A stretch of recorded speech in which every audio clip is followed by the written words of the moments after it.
Mr. Chairman, I'm appearing today at the committee's request to provide my perspective on the events that are the subject of the committee's inquiry. I want to emphasize at the outset that while I am aware that the committee has requested my testimony as part of impeachment proceedings, I am not here to take one side or the other, or to advocate for any particular outcome of these proceedings. My sole purpose is to provide facts as I know them about the incidents in question, as well as my views about the strategic importance of Ukraine to the United States. By way of background, it has been a privilege for me to serve our country and the American people for more than 50 years, starting as a cadet at West Point, as you have mentioned, Mr. Chairman, then as an infantry officer for 6 years, including with the 101st Airborne Division in Vietnam, then at the Department of Energy, then as a member of a Senate staff, then at NATO, then with the State Department here and abroad in Afghanistan, Iraq, Jerusalem, and Ukraine. I retired from the State Department in 2009 to join the United States Institute of Peace. I'm neither a career member of the Foreign Service nor of the Civil Service. I am nonpartisan and have been appointed to my positions by every president from President Reagan to President Trump. Let me summarize my main points. First, Ukraine is a strategic partner of the United States, important for the security of our country, as well as Europe. Ukraine is on the front line in the conflict with the newly aggressive Russia. Second, even as we sit here today, the Russians are attacking Ukrainian soldiers in their own country and have been for the last 4 years. I saw this on the front line last week. The day I was there, a Ukrainian soldier was killed and 4 were wounded. Third, the security assistance we provide is crucial to Ukraine's defense and to the protection of the soldiers I met on the front line last week. It demonstrates to Ukrainians and Russians that we are Ukraine's reliable strategic partner. It is clearly in our national interest to deter further Russian aggression. And finally, as the committee is aware, I wrote that withholding security assistance in exchange for help with a domestic political campaign in the United States would be crazy. I believed that then, and I believe it now. Let me tell you why. On May 28th of this year, I met with Secretary of State Mike Pompeo, who asked me to rejoin the State Department and return to Kyiv to lead our embassy in Ukraine. It was and is a critical time for U.S.-Ukraine relations. I had served as ambassador to Ukraine from 2006 to 2009. Having been nominated by George W. Bush, and in the intervening 10 years had stayed engaged with Ukraine. Across the responsibilities I have had in public service, Ukraine is the highlight. And so Secretary Pompeo's offer to return as chief of mission was compelling. Since I left Ukraine in 2009, the country had continued to turn toward the West. But in 2013, Vladimir Putin was so threatened by the prospect of Ukraine joining the European Union that he tried to bribe the Ukrainian president. This triggered mass protests in the winter of 2013 that drove that president to flee to Russia in February 2014, but not before his forces killed 100 Ukrainian protesters in central Kyiv. Days later, Mr. Putin invaded Crimea, holding a sham referendum at the point of Russian army rifles. The Russians absurdly claimed that 97% voted to join Russia. In early April, Putin sent his army and security forces into southeastern Ukraine to generate illegal armed formations and puppet governments in what we know as Donbass. You can see this on the map in the right-hand portion, in the eastern portion of the country. 14,000 Ukrainians have died in the war in Donbass, and more die each week. In July 2014, these Russian-led forces in Donbass shot down a civilian airliner en route from Amsterdam to Malaysia, killing all 298 people on board. We, the Europeans, and most of the West imposed economic sanctions and kicked the Russians out of the G8. Beginning in 2014, we and NATO began to provide military assistance to Ukraine's armed forces in the form of training, advice, military equipment, and weapons. It is this security assistance that is at the heart of the controversy that we are discussing today. The pro-Russian president, who was run out of Kyiv in 2014, had let the Russian armed forces deteriorate to the point of ruin. In response to the Russian invasion, the new Ukrainian authorities, with an amazing outpouring of support from regular Ukrainian people, rebuilt the army, nearly from scratch, spending more than 5% of Ukrainian GDP on defense since the war started. The whole Ukrainian nation fiercely responded to the Russian attack. The nation united like never before. A ragtag army developed into a strong fighting force, and the United States played a vital role. Since 2014, you and Congress have provided over $1.6 billion in military assistance to Ukraine. The security assistance provides small unit training at an army base near Lviv, in the western of the country. It provides ambulances, night vision devices, communications equipment, counter-battery radar, Navy ships, and finally, weapons. This security assistance demonstrates our commitment to resist aggression and defend freedom.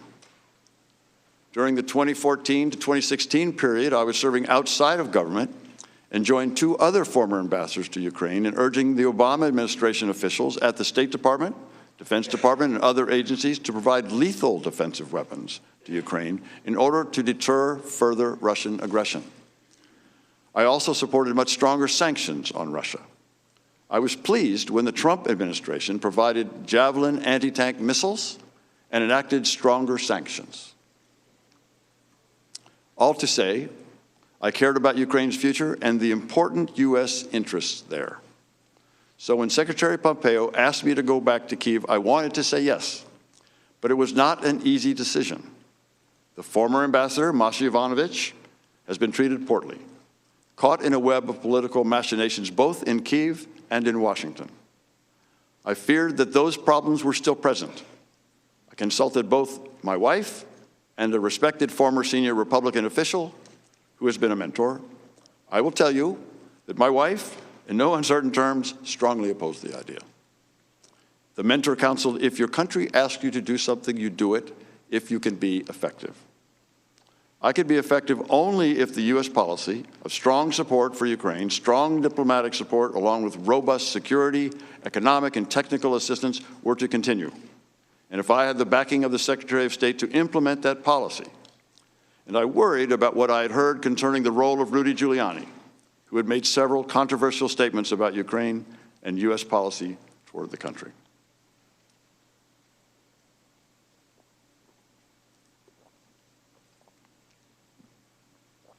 So during my meeting with Secretary Pompeo on May 28th, I made clear to him and the others present that if U.S. policy toward Ukraine changed, he would not want me posted there, and I could not stay. He assured me that the policy of strong support for Ukraine would continue and that he would support me in defending that policy. With that understanding, I agreed to go back to Kyiv. Because I was appointed by the Secretary but not reconfirmed by the Senate, my official position was chargé d'affaires ad interim. In effect, I was the acting ambassador to Ukraine. I returned to Kyiv on June 17th, carrying the original copy of a letter President Trump signed the day after I met with the Secretary. In that letter, President Trump congratulated President Zelensky on his election victory and invited him to a meeting in the Oval Office. But once I arrived in Kyiv, I discovered a weird combination of encouraging, confusing, and ultimately alarming circumstances. First, the encouraging. President Zelensky was reforming Ukraine in a hurry. He appointed reformist ministers and supported long-stalled anti-corruption legislation. He took quick executive action, including opening Ukraine's high anti-corruption court. With a new parliamentary majority stemming from snap elections, President Zelensky changed the Ukrainian constitution to remove absolute immunity from Rada deputies, the source of raw corruption for 2 decades. The excitement in Kyiv was palpable. This time could be different, a new Ukraine finally breaking from its corrupt post-Soviet past. And yet, I found a confusing and unusual arrangement for making U.S. policy toward Ukraine.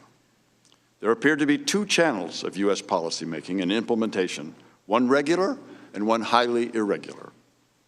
As the acting ambassador, I had authority over the regular, formal diplomatic processes, including the bulk of the U.S. effort to support Ukraine against Russian invasion and to help it defeat corruption. My colleague, Deputy Assistant Secretary of State George Kent, and our colleagues at the National Security Council were my main points of contact in Washington in this regular channel. This channel is formally responsible for formulating and overseeing the implementation of U.S. foreign policy with respect to Ukraine, a policy that has consistently enjoyed strong bipartisan support, both in Congress and in all administrations since Ukraine's independence from Russia in 1991.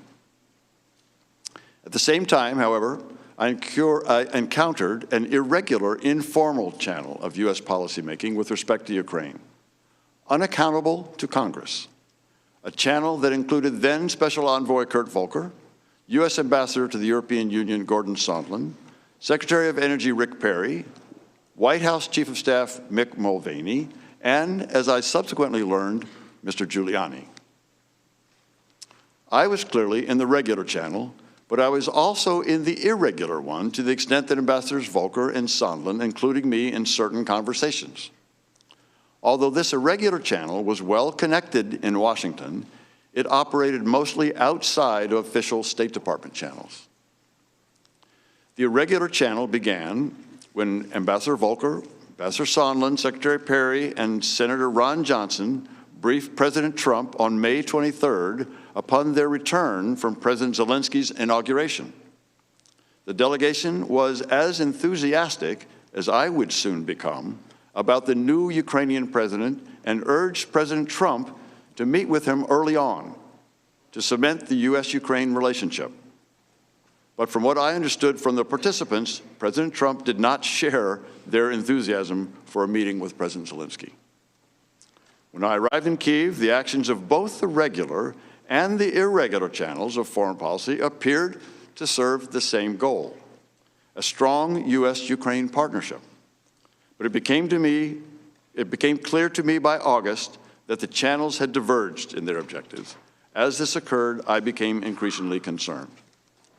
In late June, both channels were trying to facilitate a visit by President Zelensky to the White House for a meeting with President Trump, which President Trump had promised in his congratulatory letter of May 29th. The Ukrainians were clearly eager for the meeting to happen. But during my subsequent communications with Ambassadors Volker and Sondland, they relayed to me that the President wanted to hear from Zelensky before scheduling the meeting in the Oval Office. It was not clear to me what this meant. On June 27th, Ambassador Sondland told me during a phone conversation that President Zelensky needed to make clear to President Trump that he, President Zelensky, was not standing in the way of investigations. I sensed something odd when Ambassador Sondland told me on June 28th that he did not wish to include most of the regular interagency participants in a call planned with President Zelensky later that day. Ambassador Sondland, Ambassador Volker, Secretary Perry, and I were on this call, dialing in from different locations. However, Ambassador Sondland said he wanted to make sure no one was transcribing or monitoring as they added President Zelensky to the call. Also, before President Zelensky joined the call, Ambassador Volker separately told the U.S. participants that he, Ambassador Volker, planned to be explicit with President Zelensky in a one-on-one meeting in Toronto on July 2nd. In that meeting, Ambassador Volker planned to make clear what President Zelensky should do to get the White House meeting. I did not understand what this meant, but Ambassador Volker said he would relay that President Trump wanted to see rule of law, transparency, but also specifically cooperation on investigations to get to the bottom of things. Once President Zelensky joined the call, the conversation was focused on energy policy and the war in Donbass. President Zelensky also said he looked forward to the White House visit President Trump had offered in his May 29th letter. By mid-July, it was becoming clear to me that the meeting President Zelensky wanted was conditioned on the investigations of Burisma and alleged Ukrainian interference in the 2016 U.S. elections. It was also clear that this condition was driven by the irregular policy channel I had come to understand was guided by Mr. Giuliani. In a regular NSC secure video conference call on July 18th, I heard a staff person from the Office of Management and Budget say that there was a hold on security assistance to Ukraine, but could not say why. Toward the end of an otherwise normal meeting, a voice on the call, the person was off screen, said that she was from OMB and her boss had instructed her not to approve any additional spending on security assistance for Ukraine until further notice. I and others sat in astonishment. The Ukrainians were fighting Russians and counted on not only the training and weapons, but also the assurance of U.S. support. All that the OMB staff person said was that the directive had come from the President to the Chief of Staff to OMB. In an instant, I realized that one of the key pillars of our strong support for Ukraine was threatened. The irregular policy channel was running contrary to the goals of long-standing U.S. policy. There followed a series of NSC-led interagency meetings, starting at the staff level and quickly reaching the level of cabinet secretaries. At every meeting, the unanimous conclusion was that the security assistance should be resumed, the hold lifted. At one point, the Defense Department was asked to perform an analysis of the effectiveness of the assistance. Within a day, the Defense Department came back with the determination that the assistance was effective and should be resumed. My understanding was that the Secretaries of Defense and State, the CIA Director, and the National Security Advisor sought a joint meeting with the President to convince him to release the hold, but such a meeting was hard to schedule, and the hold lasted well into September. On July 9th, in a phone call with then Senior Director for European and Russian Affairs Fiona Hill and Director of European Affairs Lieutenant Colonel Alex Vindman at the NSC, they tried to assure me that they were not aware of any official change in U.S. policy toward Ukraine, OMB's announcement notwithstanding. They did confirm that the hold on security assistance for Ukraine came from Chief of Staff Mick Mulvaney, who maintained a skeptical view of Ukraine. In the same July 19th phone call, they gave me an account of a July 10th meeting with Ukrainian and American officials at the White House. They told me that partway through the meeting, Ambassador Sondland had connected investigations with an Oval Office meeting for President Zelensky, which so irritated then National Security Advisor John Bolton that he abruptly ended the meeting, telling Dr. Hill and Lieutenant Colonel Vindman that they should have nothing to do with domestic politics. He also directed Dr. Hill to brief the lawyers. Dr. Hill said that Ambassador Bolton referred to this deal as a drug deal after the July 10th meeting. Ambassador Bolton opposed a call between President Zelensky and President Trump out of concern that it would be a disaster. Needless to say, the Ukrainians in the meetings were confused. Ambassador Bolton, in the regular Ukraine policy decision-making channel, wanted to talk about security, energy, and reform. Ambassador Sondland, a participant in the irregular channel, wanted to talk about the connection between a White House meeting and Ukrainian investigations. Also, during our July 19th call, Dr. Hill informed me that Ambassador Volker had met with Mr. Giuliani to discuss Ukraine. This caught me by surprise. The next day, I asked Ambassador Volker about that meeting, but received no response.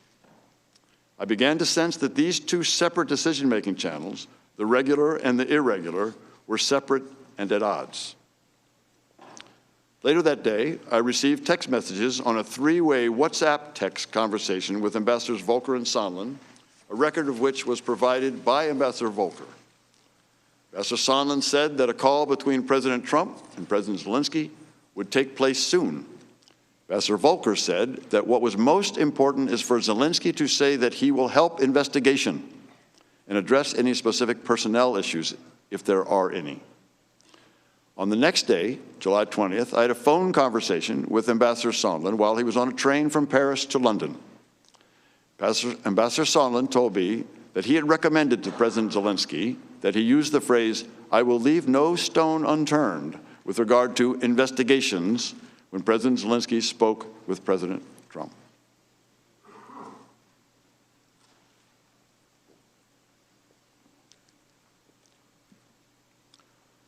Also, on July 20th, I had a phone conversation with Alexander Daniluk, President Zelensky's national security advisor, who emphasized that President Zelensky did not want to be used as an instrument in a U.S. re-election campaign.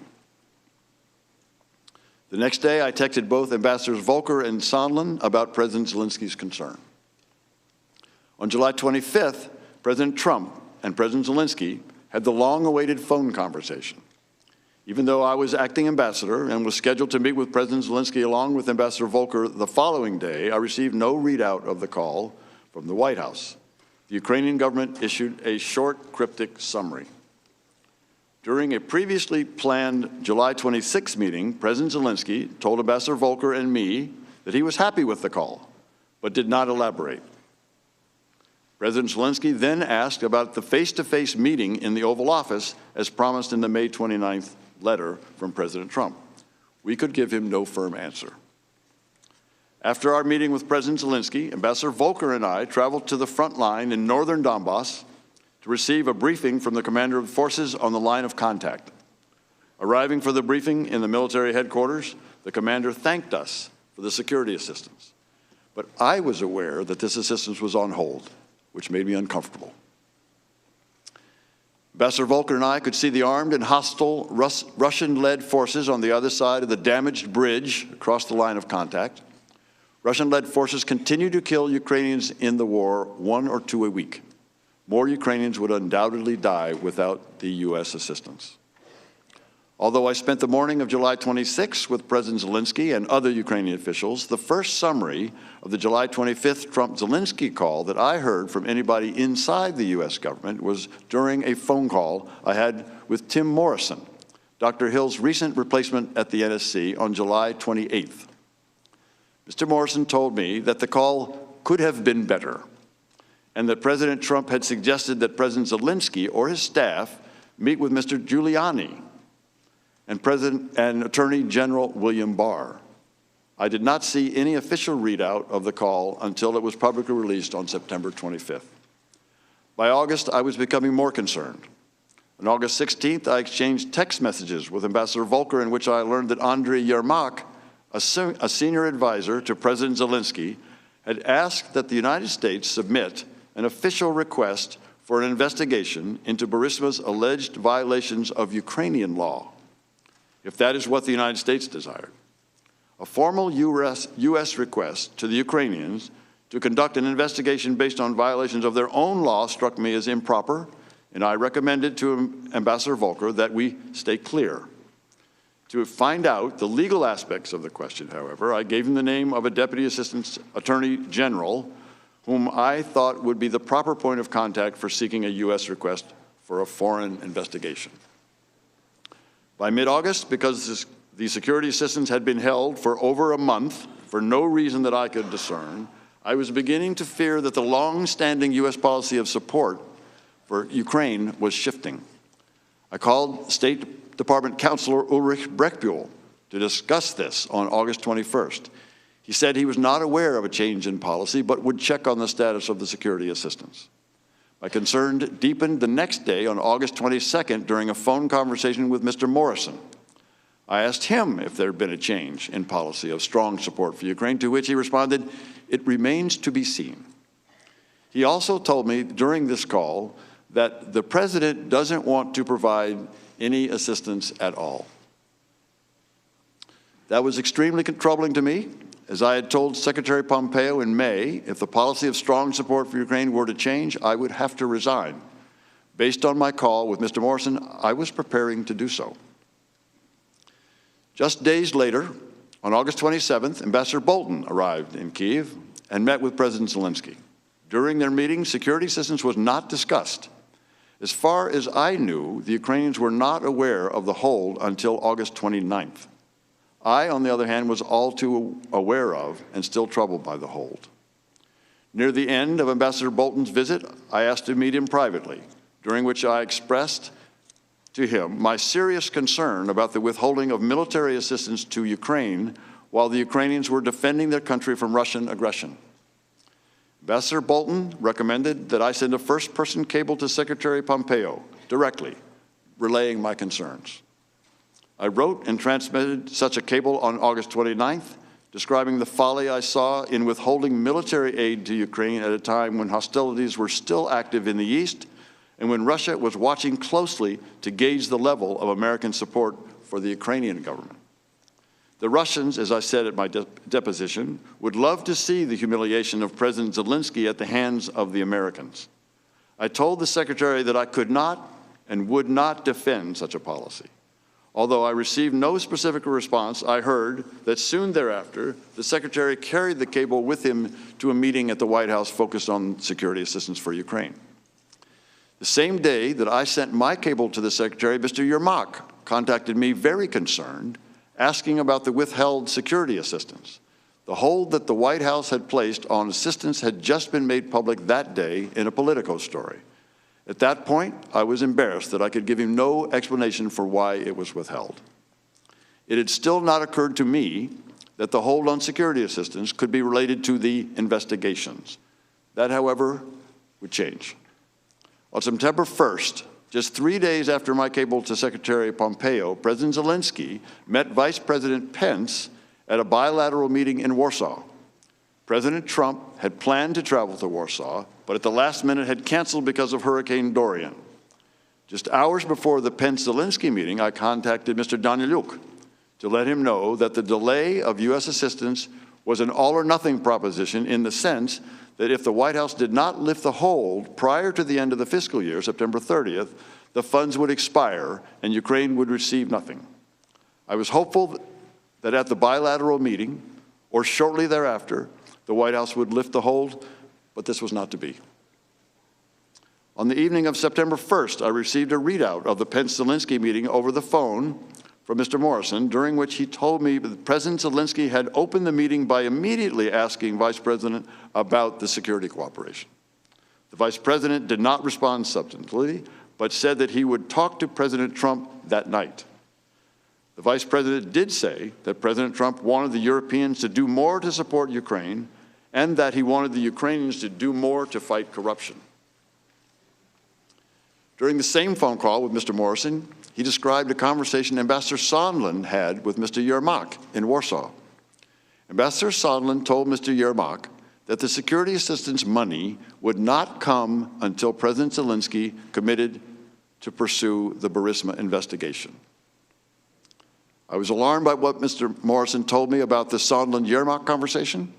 I understand that Mr. Morrison testified at his deposition that Ambassador Sondland proposed it might be sufficient for the Ukrainian Prosecutor General to commit to pursue the investigations, as opposed to President Zelensky. But this was the first time that I had heard that the security assistance, not just the White House meeting, was conditioned on the investigations.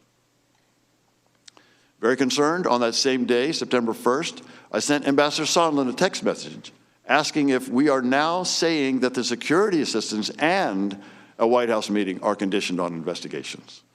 Ambassador Sondland responded, asking me to call him, which I did.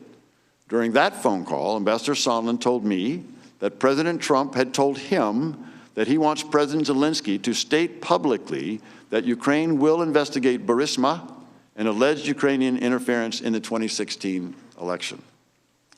Ambassador Sondland also told me that he now recognized that he had made a mistake by earlier telling Ukrainian officials that only a White House meeting with President Zelensky was dependent on a public announcement of the investigations.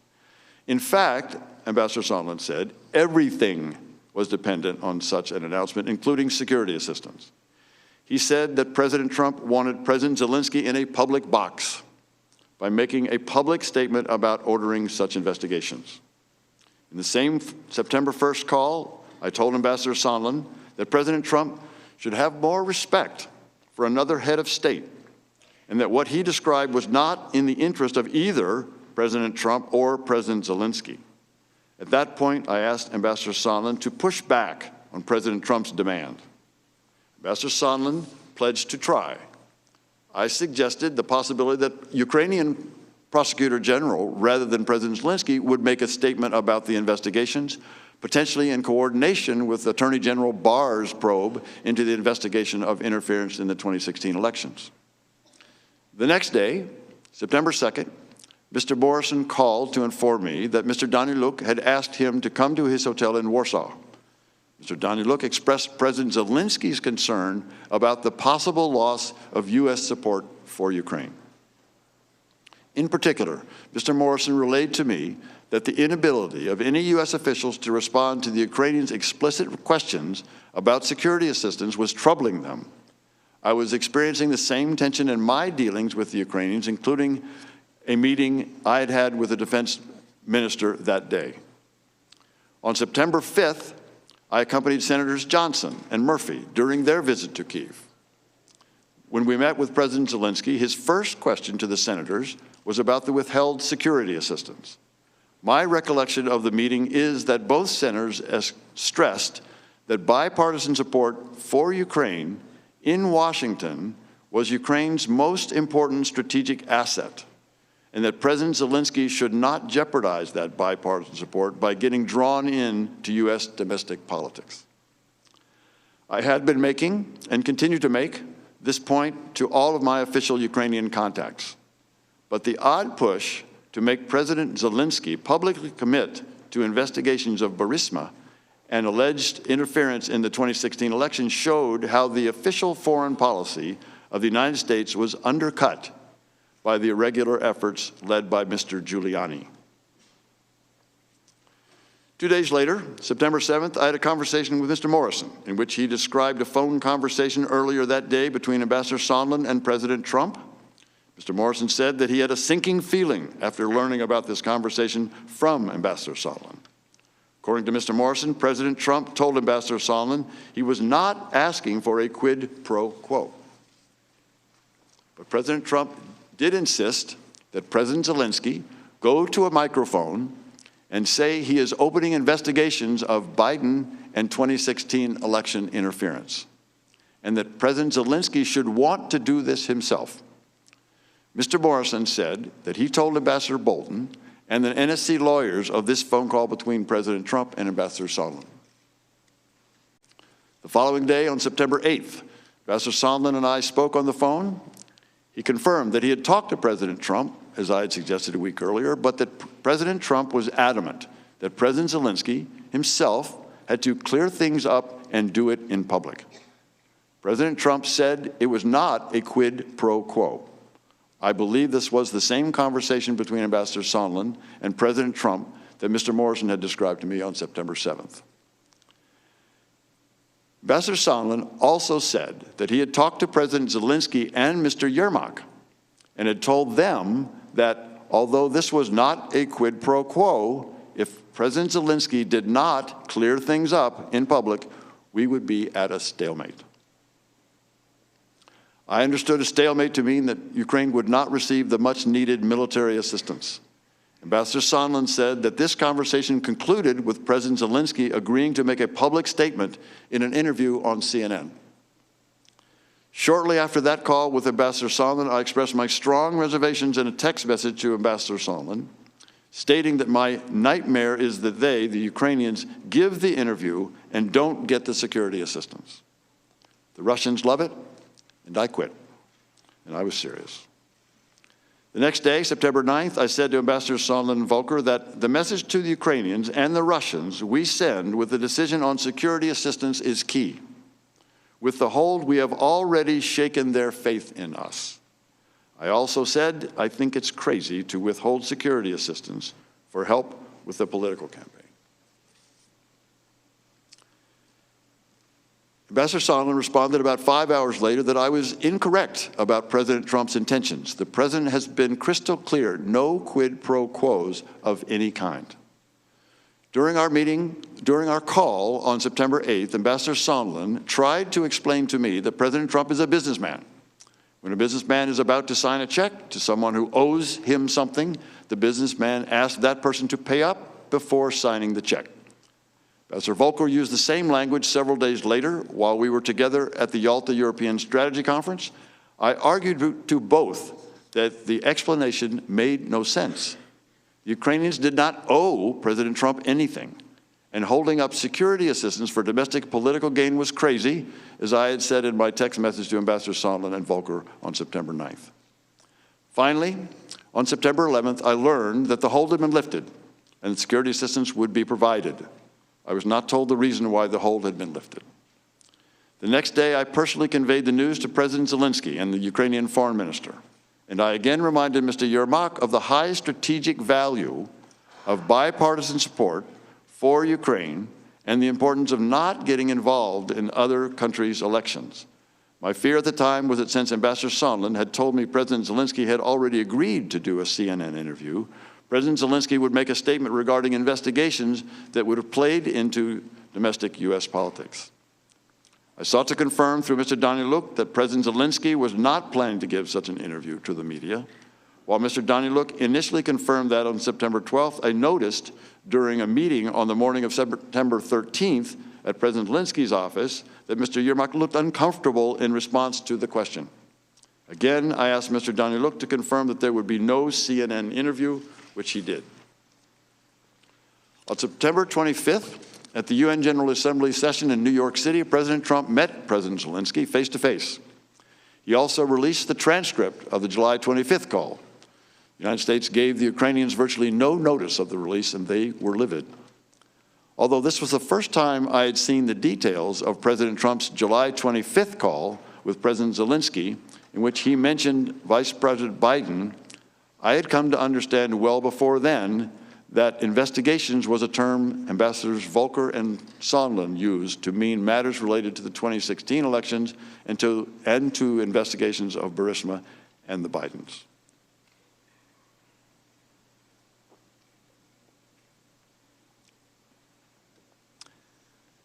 Last Friday, a member of my staff told me of events that occurred on July 26th. While Ambassador Volker and I visited the front, this member of my staff accompanied Ambassador Sondland. Ambassador Sondland met with Mr. Yermak.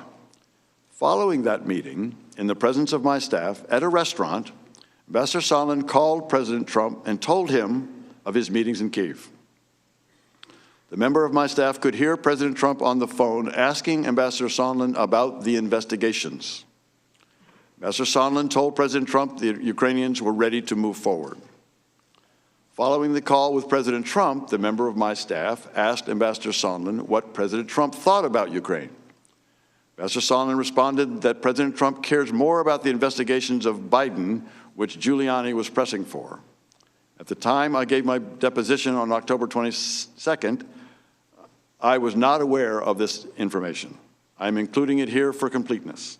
As the committee knows, I reported this information through counsel to the State Department's legal advisor, as well as to counsel for both the majority and the minority of this committee.